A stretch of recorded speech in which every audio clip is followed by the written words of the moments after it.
बोल दो ना जी। हाँ मंत्री जी आ गए।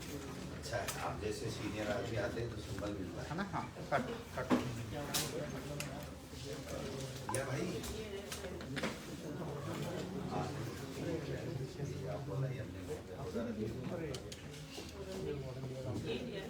जी।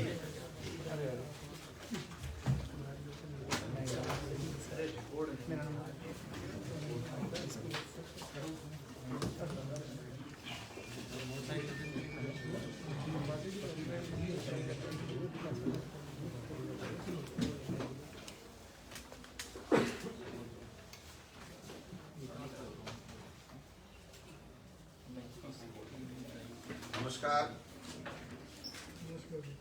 आज आपको इसलिए तकलीफ दी गई है कि जो बहुप्रतीक्षित रीट भर्ती हमारी सरकार करने जा रही है और माननीय मुख्यमंत्री जी ने 2 वर्ष के जलसे के अंदर जो 25 अप्रैल को रीट की भर्ती कराने की बात कही थी, उसमें पिछली 2017 की जो रीट हुई थी उसमें काफ़ी कुछ बातें ऐसी थी जो लोगों ने आकर के बताया था कि इसमें इस तरह की दिक्कत है, राजस्थान के लोगों को कम महत्व मिलता है।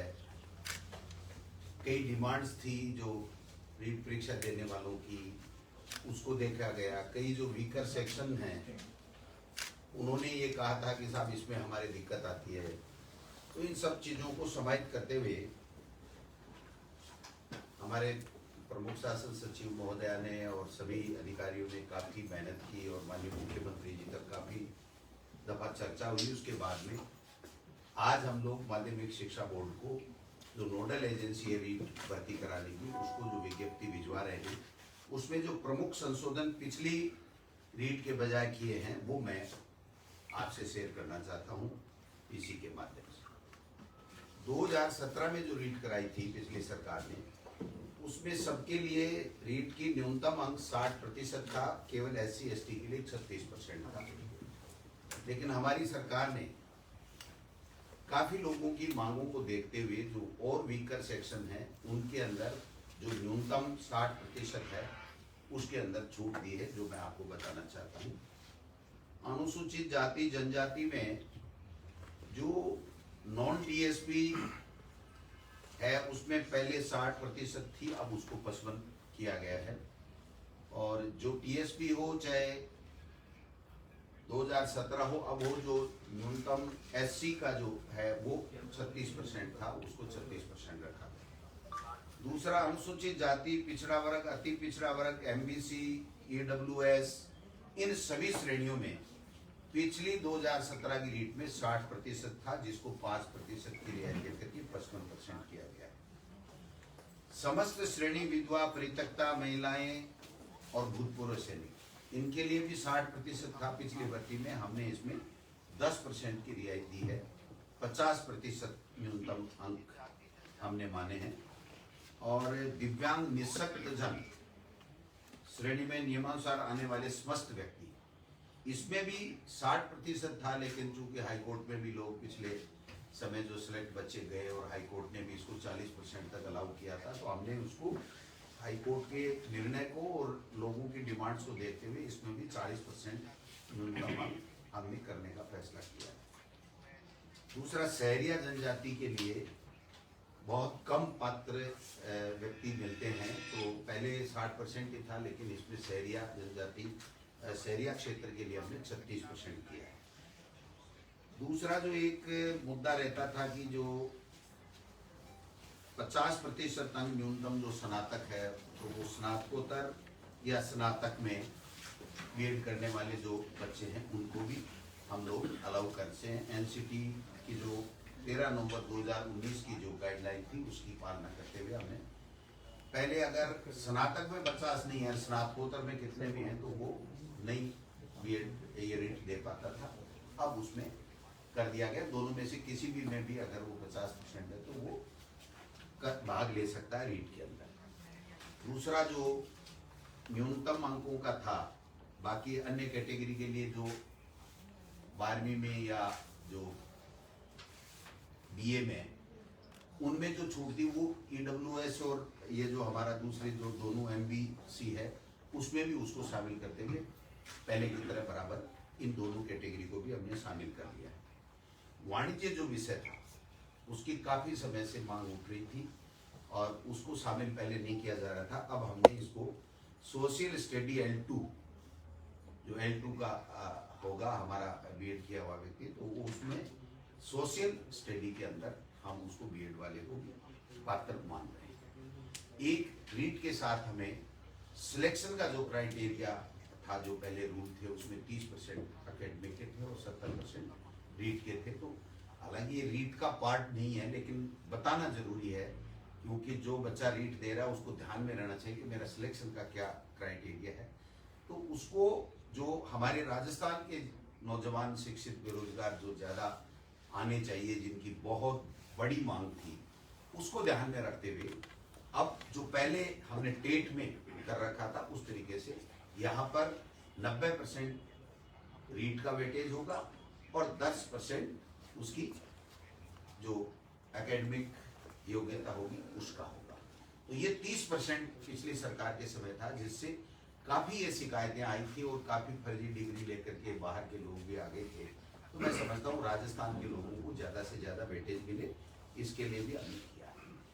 एक जो राजस्थान के बेरोजगार बच्चों को ज़्यादा से ज़्यादा मौका मिले, इसलिए 2011 में पहले जो सिलेबस बना था, तो इसमें जो NCT की गाइडलाइन है उसमें है कि प्रचलित पाठ्यक्रम के हिसाब से आपको सिलेबस देना है।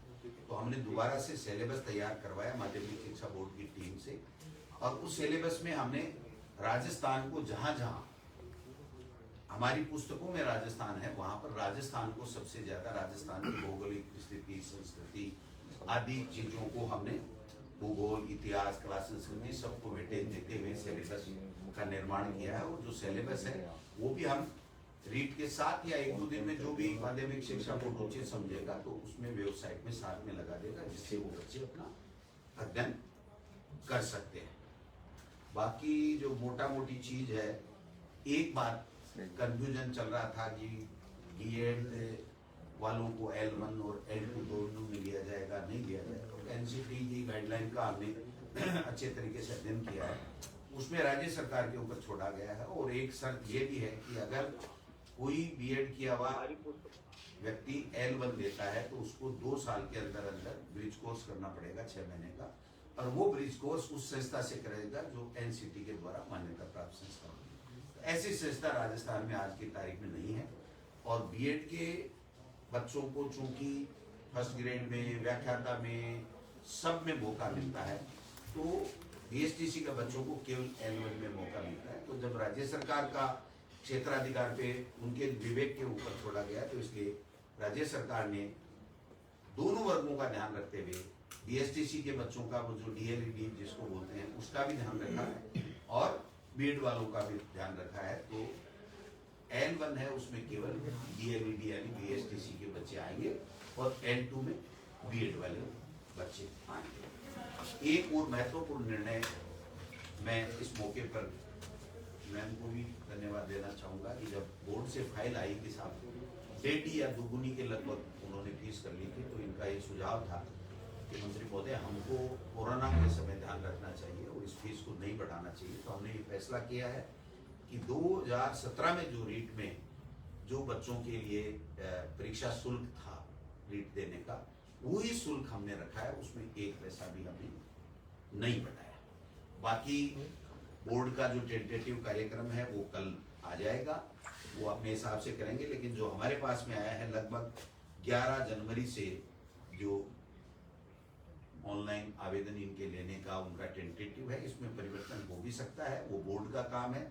लेकिन जो मोटा मोटी मेरे पास में आया है उसके हिसाब से हम लोग 11 जनवरी से 8 फरवरी तक आवेदन लेंगे और फिर चालान और जमा कराने की वो भी 4 फरवरी तक की है। और वेबसाइट पर प्रवेश पत्र की 14/4 डेट रखी है उन्होंने टेंटेटिव, और प्रथम 6 से 8, 10 से 12:30 परीक्षा का समय, और वो जो 1 से 5 कक्षा का है वो 2.5 से 5, इस तरीके से 25 अप्रैल की एग्जाम है। तो ये जो मैंने टाइम टेबल बताया, ये बोर्ड अपने हिसाब से आवेदन लेने का घटा सकता है, बढ़ा सकता है, वो उनके विवेक पर, उसमें राज्य सरकार का कोई दखल नहीं है।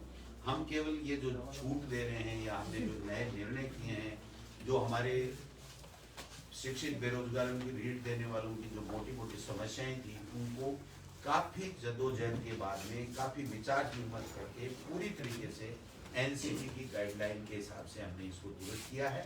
जो मोटा फैसला किया गया है, वो मोटा फैसला राजस्थान के बच्चों को ज्यादा से ज्यादा मौका मिले, इसके लिए राजस्थान का जो हमारी पुस्तकों में पाठ्यक्रम में है सामग्री, उसमें से जो सिलेबस है उसका निर्माण किया गया है, और जो 10 और 90 का जो वेटेज है, वो वेटेज हमने आगे सिलेक्शन में ये मोटा मोटी जो आज हम भेज रहे हैं, अब वो आज कल निकालें परसों निकालें, वो उनके ऊपर है। जब भी विज्ञप्ति निकलेगी उसके बाद में लोगों को मौका। तो रिप्लाई में पूछे तो क्या लेवल 1 में बीएड धारी को शामिल नहीं किया जाएगा, आपके कहने का मतलब ये है? बिल्कुल, राज्य सरकार ने अंतिम फैसला कर लिया है, क्योंकि ये राज्य सरकार पर छोड़ा गया था। और दूसरी चीज, ब्रिज कोर्स की जो आवश्यक शर्त थी, अगर हम इसको अगर L1 में बीएड वालों को शामिल करते तो एनसीटी से कब उस ब्रिज कोर्स की मान्यता मिलेगी, राज्य सरकार के पास क्या संसाधन होंगे, क्या नहीं होंगे। दूसरी चीज, फिर अगर वो नहीं कर पाएगा तो फिर उसकी नौकरी को खतरा हो जाएगा, उसको हम परमानेंट कर नहीं सकते, उसको बाहर निकालना पड़ेगा। तो कई तरह की कॉम्प्लिकेसी बढ़ने की संभावनाएं थी। और दूसरी, अन्य स्टेट्स का भी हमने किया है, तो कई जगह कोर्ट केसेज में है, बिहार में हुआ है, और उसके बाद तो वहाँ एनसीटी ने जो अपनी उत्तर रिप्लाई दिया है कोर्टों में, वो भी उन्होंने कहा ये राज्य सरकार का निर्णय है। तो L1 में केवल बीएसटीसी वालों को मिलेगा और बाकी सभी एग्जाम्स में बीएड वालों को भी मिलता है। अच्छा, 90-10 केवल L2 में ही लागू रहेगा या L1 में भी होगा? नहीं, ये सिलेक्शन L2 में, L1 में तो जो मेरिट बन जाएगी वो मेरिट जो पहले की तरह है, उसमें कोई किसी तरह का कोई नहीं। राजस्थान जीके की L2 में ही केवल ये 70-30 का था, जिसको 90-10। राजस्थान जीके की आप बात करें सर, कुछ अंदाजा है कितने नंबर का सर वो आधार होगा? देखिए, नंबर नहीं बताए जाते हैं, नंबर पेपर के होते हैं, और पेपर में बाकायदा सिलेबस होता है, और सिलेबस जो 2-3 साल से जो प्रचलित पुस्तकें हैं उसमें से देख करके बाकायदा सिलेबस बनाया गया है। और वो ये सिलेबस इस विज्ञप्ति का हिस्सा होगा, वो बाकायदा बोर्ड की वेबसाइट पे होगा, बच्चों को अच्छी तरह से दिखेगा, और जो सिलेबस होगा उसके मुताबिक प्रश्न पत्र बनाने वाली जो भी गोपनीय जो शाखा होगी, वो जो एक्सपर्ट होंगे वो। सर, विज्ञप्ति कब तक जारी होगी? विज्ञप्ति हम आज भेज देंगे, आज रात को भी हो सकती है और कल भी हो सकती है। आप तो लेट रात तक जगना। सर, रीट 2016 वालों की भी एक बहुत बड़ी मांग है, हाईकोर्ट की सिंगल बेंच और डबल बेंच ने फैसला दिया वेटिंग सूची जारी करने के लिए, तो ये इसका कब तक क्या टेंटेटिव? देखिए, 2018 का तो हमने निर्णय कर लिया, L1 और L2 दोनों का वेटिंग लिस्ट जारी कर दिया।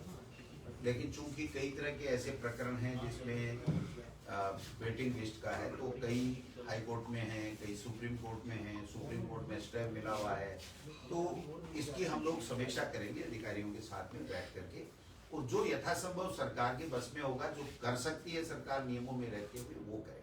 सर, यही उनकी समस्या है कि 2018 वालों का तो कर दिया लेकिन 16 वालों को नहीं किया, और SLP भी जो है सरकार वापस नहीं ले रही है। इसको एग्जामिन करवाएंगे, इसको मनन चल रहा है, और इसको एग्जामिन करवाएंगे कि हमारी क्या लीगल पोजीशन है। क्योंकि जब एक बार सुप्रीम कोर्ट में जाने के बाद में जब स्टे हो जाता है वहाँ पर प्राइमा फेसी, तो थोड़ी सी दिक्कत आती है। लेकिन फिर भी मैंने मुख्यमंत्री जी से कल परसों बात की है इसके बारे में। मुख्यमंत्री जी ने शायद ट्वीट भी किया था कि हम लोग ऐसी भर्तियों को कोर्टों से निकालने के लिए भी कोई गंभीर प्रयास कर रहे हैं। तो मैं समझता हूँ इसमें आगे चल करके कोई रास्ता निकले।